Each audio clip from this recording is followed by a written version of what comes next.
الحمد لله رب العالمين، والصلاة والسلام على سيد الأنبياء والمرسلين. أما بعد،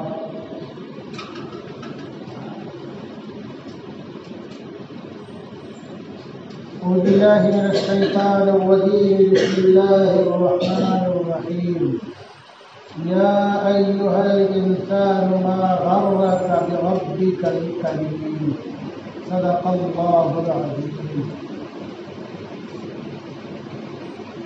ہو لاکھوں سلام اس آقا پر، دل لاکھوں جس نے جوڑ دیے، دنیا کو دیا پیغام سکون، انسانوں کے رخ موڑ دیے. اس محسن عالم نے، اس محسن اعظم نے کیا کیا نہ دیا ہے عالم کو. دستور دیا، منشور دیا، کئی راہیں دی، کئی موڑ دی. حضرات محترم،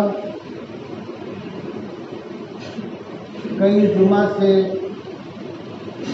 جناب رسول اللہ صلی اللہ علیہ وسلم کے تعلق سے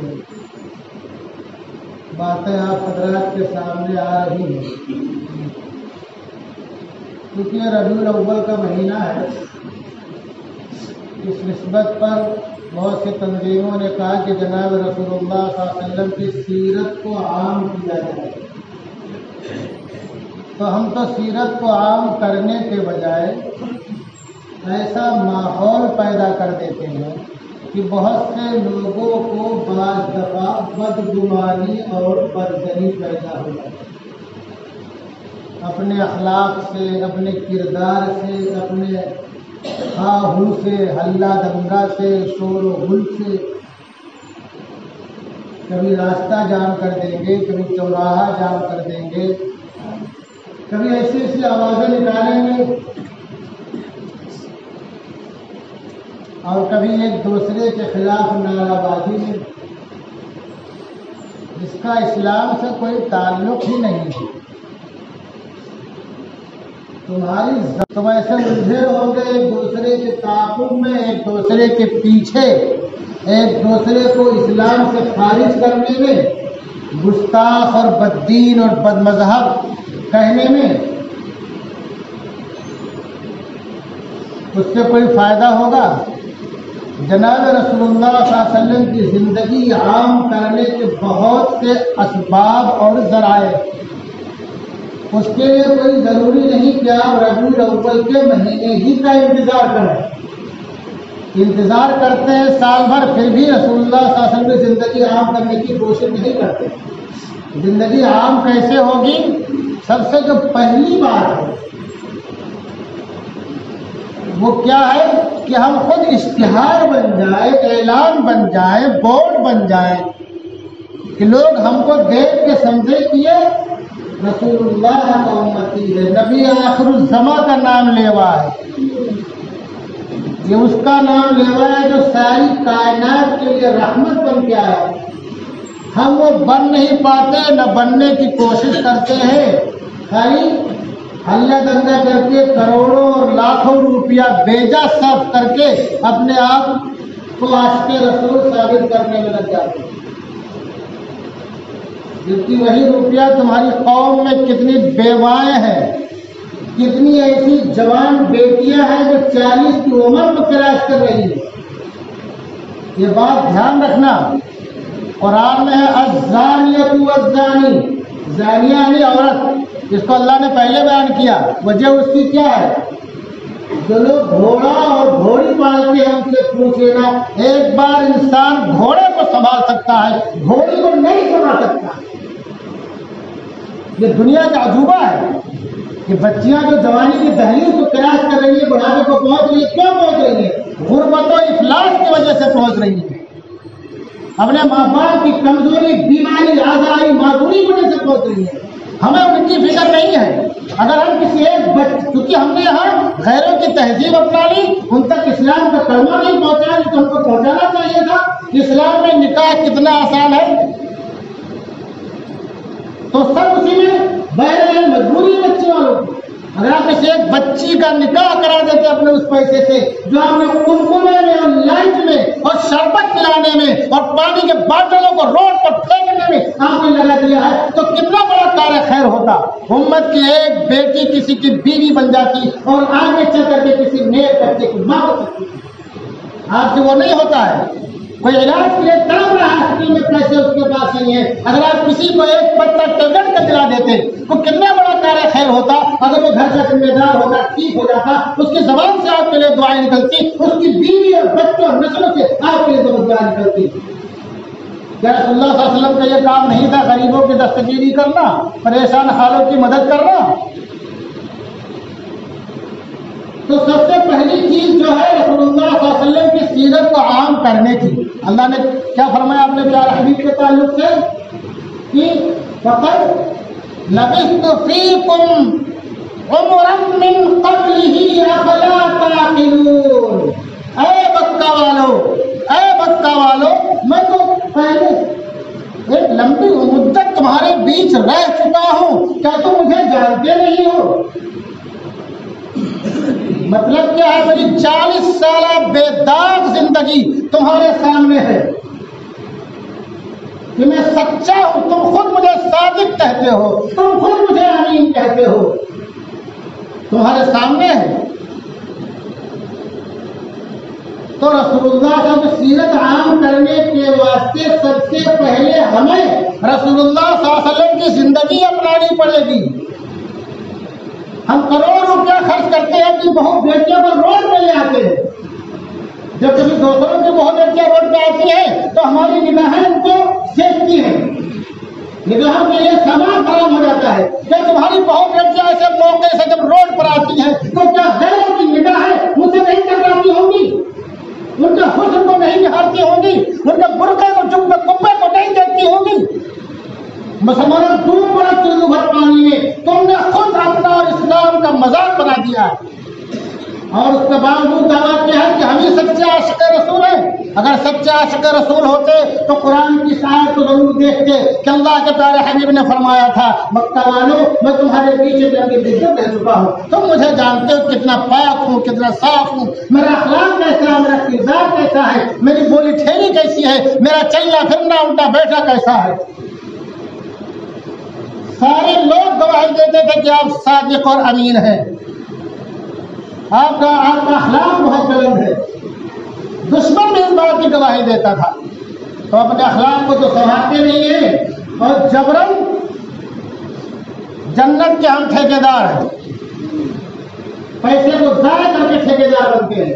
رسول اللہ صلی اللہ علیہ وسلم کی سیرت کو عام کرنے کے لیے کسی دن اور مہینے کا انتظار کرنے کی ضرورت نہیں ہے. ہر گھڑی, ہر آن, ہر لمحہ آپ رسول اللہ صلی اللہ علیہ وسلم کی سیرت کو عام کر سکتے ہیں. شرط یہ ہے کہ اپنے سے شروعات کرو. سب سے پہلے اپنے آپ کو اسلام کے سانچے میں ڈالنے کی کوشش کرو, رسول اللہ صلی اللہ علیہ وسلم کی زندگی کو اپنانے کی کوشش کرو, اور پھر تمہاری ذمہ داری بڑھتی ہے. پھر تمہاری ذمہ داری بڑھتی ہے. ذمہ داری کیا بڑھتی ہے؟ خالی چلا دینے سے کوئی عاشق رسول نہیں ہوتا. ذمہ داری یہ بڑھتی ہے کہ رسول اللہ صلی اللہ علیہ وسلم جو مشن لے کر کے آئے تھے اس مشن کو تم لے کر کے چلنے کی کوشش کرو. اس کے لیے عالم ہونا ضروری نہیں ہے, رائٹر ہونا ضروری نہیں ہے, ڈاکٹر اور انجینئر ہونا ضروری نہیں ہے, بہت بڑا تاجر اور مالدار ہونا ضروری نہیں ہے. خالی ٹھان لو ہم کو رسول اللہ صلی اللہ علیہ وسلم کی زندگی لوگوں تک پہنچانی ہے, اسلام کے کلمے کو بلند کرنا. بہت سے واقعات ایسے مل جائیں گے, بہت سے واقعات ایسے مل جائیں گے کہ خالی ایک شخص کی ادنا سی کوشش کی بنیاد پر, ایک شخص کی ادنا سی کوشش کی بنیاد پر پورا کا پورا ملک ہر کاموں سے اسلام ہو جائے.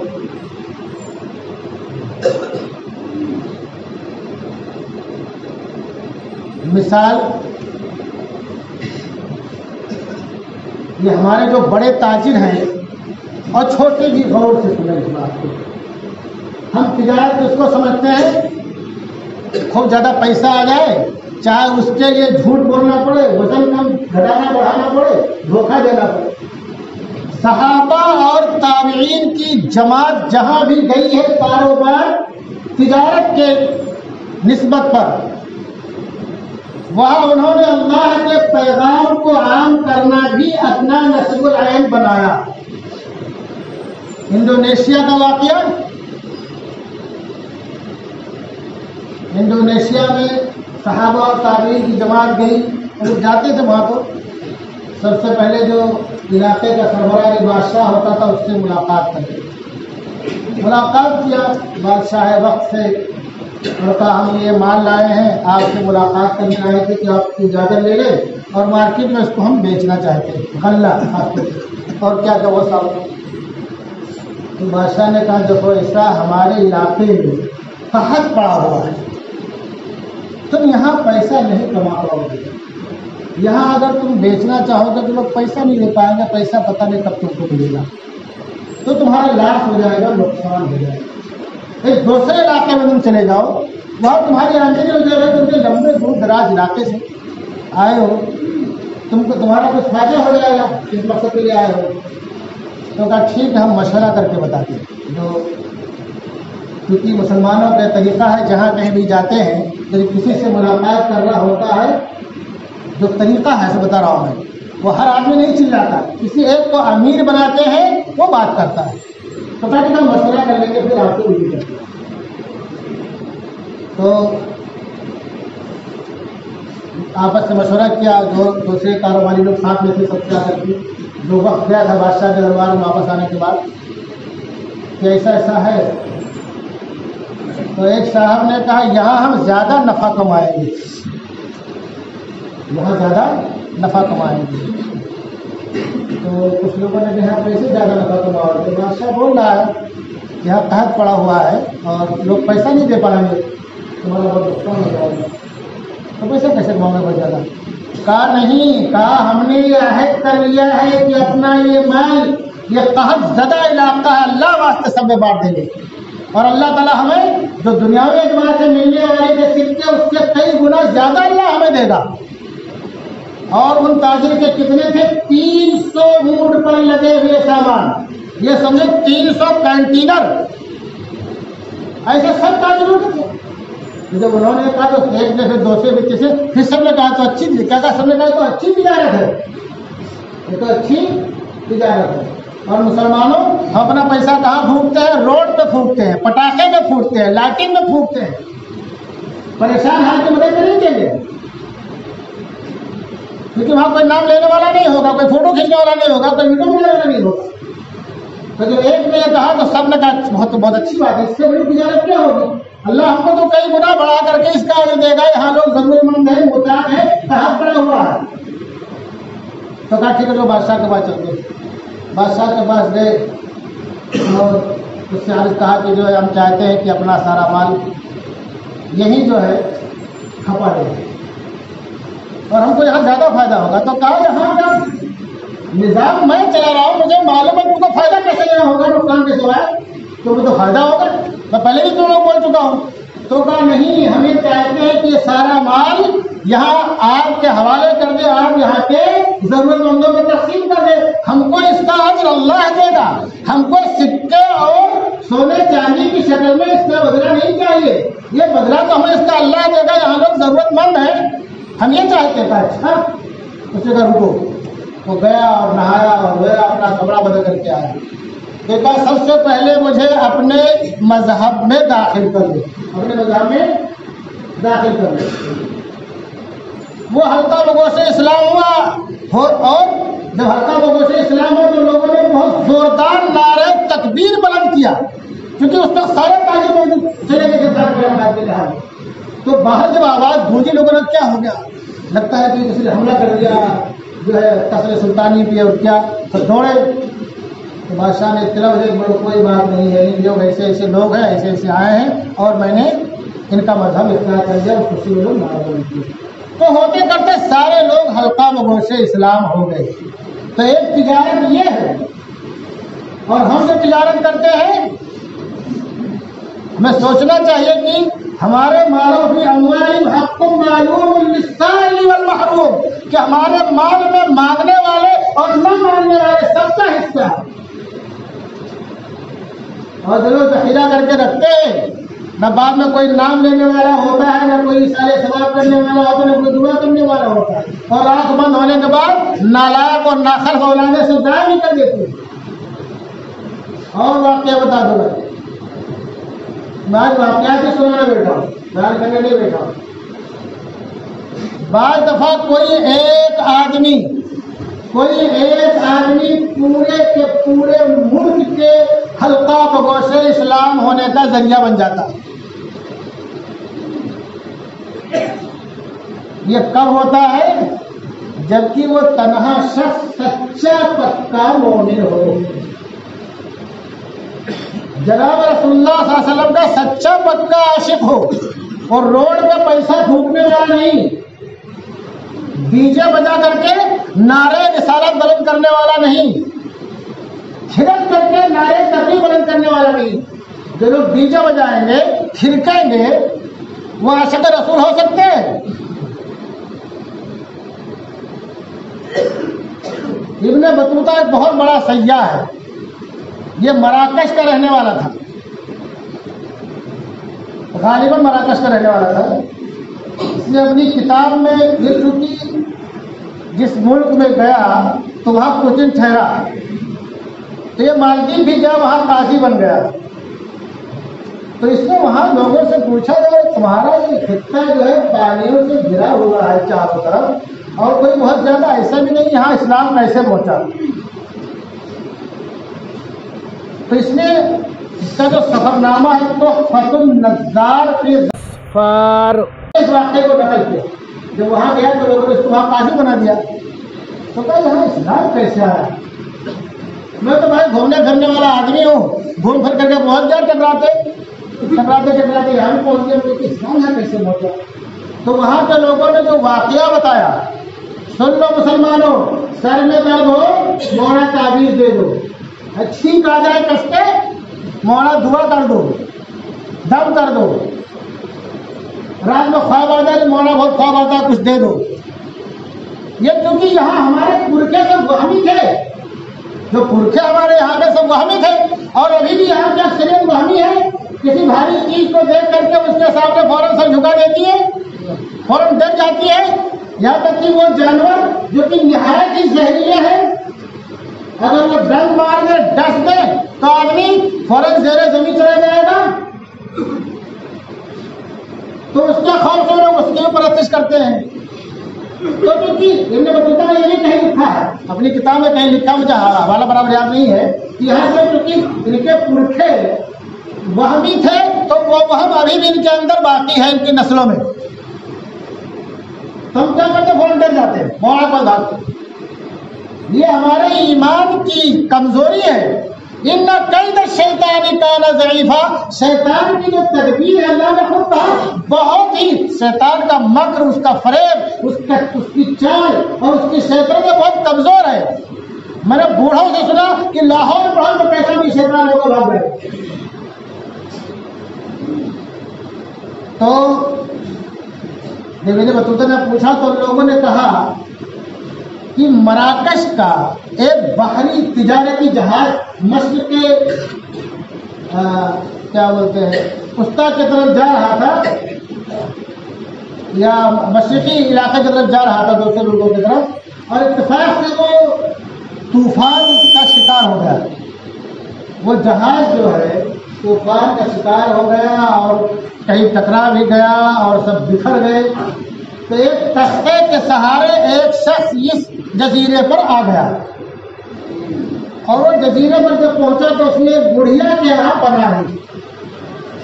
جب بڑھیا کے یہاں پناہ لی تو وہ دن میں لکڑی کاٹ کر کے بیچ کر کے گزارا کرتا تھا۔ اب ایک دن جب شام کو لکڑی کاٹ کر کے بیچ کر کے آیا تو دیکھا کہ یہ بڑھیا جو ہے بہت رو رہی ہے، تو بڑی اماں بہت رو رہی تھی، اور ان کی بیٹی بھی پیچھے بیٹھ کے بہت رو رہی تھی۔ بڑے کیا بات ہے، کیا معاملہ ہے، کیا تکلیف ہے، بتاؤ تو مجھے۔ تو کہنے میری بیٹی آج رات کو مر جائے گی، میری بیٹی آج رات کو مر جائے گی. تو حد کیوں مر جائے گی؟ یہ تو نہیں صحت مند ہے، ٹھیک ٹھاک ہے، کوئی بیماری اس کو تو دکھتی نہیں ہے کسی مر جائے گی. اس لیے موت تو خیر اللہ جب بھی لے آئے، لیکن ظاہر ایسا لگتا نہیں ہے. تو کہا نہیں مر جائے گی. تو کہا تم عالم الغیب ہوتا بولتے مر جائے گی، بتاؤ معاملہ کیا ہے. تو اسے کہا اشارہ کے دیکھو باہر سے فوجی کھڑے ہیں، باہر سب سپاہی کھڑے ہیں. تو یہ کیوں کھڑے ہیں؟ کہا یہ ہماری بیٹی کو لینے آئے ہیں. کہا کیوں لینے آئے ہیں؟ کیا اس لیے لینا ہے کہ ہمارے جزیرے کے کنارے جو ہمارے جزیرے کے اندر ایک عبادت خانہ ہے پانی کے بیچ میں، وہاں ہر مہینے کی متعینہ تاریخ کو ایک شیطان آتا ہے اور وہ اس کی نظر یہ لوگ ایک کنواری لڑکی کرتے ہیں. اور لڑکی کا انتخاب کیسے ہوتا ہے، لڑکی چنتے کیسے کتنی لڑکی جائے گی، وہ گوشتی ڈالتے ہیں، پورا ڈالتے ہیں، جس کا نام جس بچی کا نام آتا ہے اس کو جانا پڑتا ہے. بادشاہ کا حکم ہے، یہاں سارے لوگوں نے طے کر رکھا ہے. اور جو لڑکی جاتی ہے وہاں تو صبح اس کی لاش ملتی ہے اور اس کا کنوار پن بھی ختم ہو چکا ہوتا ہے. اگر ایسا نہ کرے تو جو آتا ہے شیطان جنات جو بھی ہے تو پورے جزیرے کو تباہ کر دے گا، الٹ پلٹ دے گا اور یہاں کیا کیا پھیلا دے گا. تو اپنی بچت کے لیے ہر مہینے کی متعینہ تاریخ کو لڑکی وہاں بھیٹ کرتے ہیں عبادت خانے میں.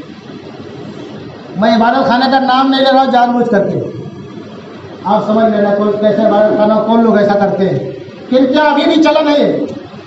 تو اچھا ایسی بات ہے. اچھی ایک کام کرو گا کیا، دیکھو مراکش کے تھے وہ، میں نے گزشتہ جمعہ کو مراکشی کا واقعہ بیان کیا تھا اندلس کے بارے میں.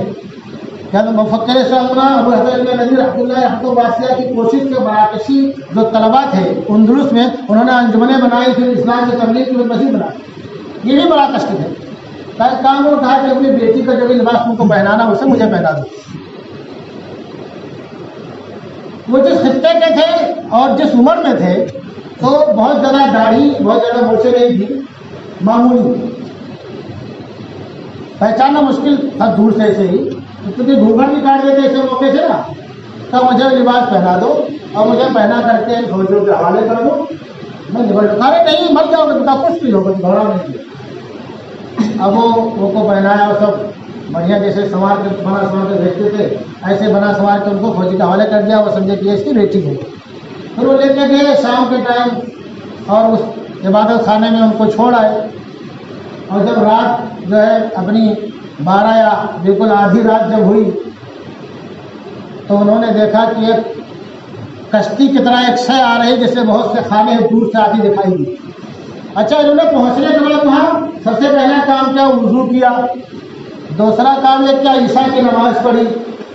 عشاء کی نماز پڑھنے کے بعد تیسرا کام کیا، قرآن کی تلاوت شروع کر دیا. حافظ قرآن تھے حافظ ابو البرکات البربری المراکشی. قرآن کی تلاوت کر دیا. دیکھ رہے کہ وہ روشنی آ رہی ہے، بہت بھاری ہے، بھاری جہاز کی شکل کے کھانے ہیں. اب اس سب میں خالی 3 آدمی جاگ رہے تھے، باقی سب لوگ آرام سے سو رہے تھے. 3 کوئی جاگ رہے تھے. ایک تو یہ مراکشی جاگ رہے تھے ابو البرکات بربری جو وہاں عبادت خانے بیٹھے تھے، اور دوسرے وہ بڑھیا کہ ہمارا مہمان آج مر جائے گا جس نے ہمارا ساتھ بڑا احسان کیا، اور وہ لڑکی جو ہمارے بدلے میں وہ چلا گیا کہ بچہ اس کا بنتا ہے. تو انہوں نے دیکھا کہ وہ کشتی نما سے آ رہی ہے قریب آ رہی ہے. تو جب قریب دیکھا آتے آتے پھر یہ قرآن تلاوت کر، نہ گھبرائے نہ ڈرے، نہ گھبرائے نہ ڈرے، نہ کوئی بات. اب وہ کشتی جب اور قریب پہنچی پھر وہیں سے کشتی لوٹنا شروع ہوگی اور غائب ہو گئی. اب صبح فوجی گئے اور یہ رات بھر عبادت تلاوت میں لگے رہے، عبادت کرتے رہے. صبح فوجی کے وہیں جا کے لڑکی کی لاش لے آئے تو دیکھا وہاں پہ لڑکی تو ہے نہیں، ایک آدمی بیٹھا ہے عرب ہٹا کٹا. تم کہا میں ہی ہوں، میں ہی رات میں آیا تھا اور وہ لڑکی نہیں آئی تھی. کہا ایسا کیسے؟ کہنا ایسے ہی ہوا. کہا تم بچے کیسے؟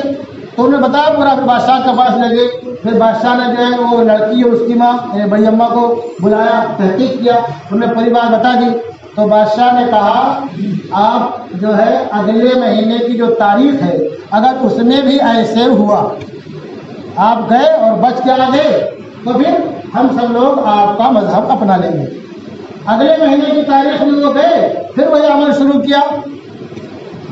تو نہ کوئی کشتی آئی نہ کوئی شے، تو پہلے ہی چکر میں قرآن کی تلاوت اور اس کی آواز اور ایک سچے پکے مومن کے عزم و حوصلہ اور سچے پکے عاشق رسول کی ہمت کی وجہ سے وہ شیطان جنات جو بھی چیز رہی ہو سب دوبارہ سے کبھی نہیں ہے۔